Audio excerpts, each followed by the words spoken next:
जाता म्हणून आम्ही वयता. थँक्यू. प्रोटेस्ट चालू उरतलो. प्रोटेस्ट हो चालू उरतलो. पेडणेकरांच्या अस्तित्वाचो आणि आमच्या टॅक्सीवरच्या अस्तित्वाचो प्रश्न हो चालूच उरतलो. इश्यू रिझॉल्व जाय सर. आम्ही रावया मरे आयज आमी सरकारच्यान येयल्ले आहा. आमचे जाणटेपासून सिनियर सिटीजन येवन बसून आहा. बायलो पासून येयल्ले आहा तेंच्यो. आमकां इन्शुरन्स मेळ्ळ्या बगर आमी वयचे ना. आनी तेणेय निश्चय केला की 40 वर्सां टॅक्सी चलयल्या पूण असले प्रॉब्लेम केन्ना फेस करूंक ना. फर्स्ट टायम हे टॅक्सीकारांक आनी हे म्हाजो डॅडी तो हांव टॅक्सी ड्रायव्हर माझो डॅडी टॅक्सी ड्रायव्हर आनी हे आमी रिटर्न दिता. तेच आमी घेवन येतले रिटर्न दिना आमी कांयच करचे ना. हिंगा येवन सगळ्यांक मुखार दूध का दूध पाणी का पाणी काही ना.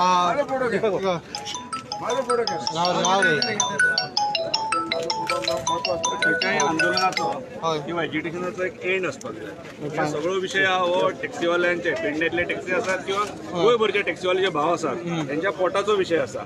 काल पासून आज पर्यंत हे पूर्ण कोणे उदीक पियेला कोणे खाल्ला हेची सुद्धा कोणाक पासपूस नासतना हे संपूर्ण गोंयभरचे लोक हांगासर समर्थन दिले. पण एखाद्या आंदोलन किंवा एज्युकेशनाचो एंड आसता हो एका डायलॉगान जावपाक जाय. आणि जशें आयज हांगा टॅक्सी असोसिएशनाच्या भावांनी जे ठरयलां हांव एक विरोधक त्या सरकाराच्या विरोधी भुमिकांसून उलयता की एखादो जर डायलॉग जाता आनी जर न्याय मेळटा टॅक्सीकारांक जाल्यार तो डायलॉग यशस्वी आनी सक्सेसफूल आसपाक जाय. हांगासून जे भुरगे वयतले तेंच्यांनी ते सक्सेसफूल घडोवन घेतले हेची हांव खात्री बाळगता. हा काय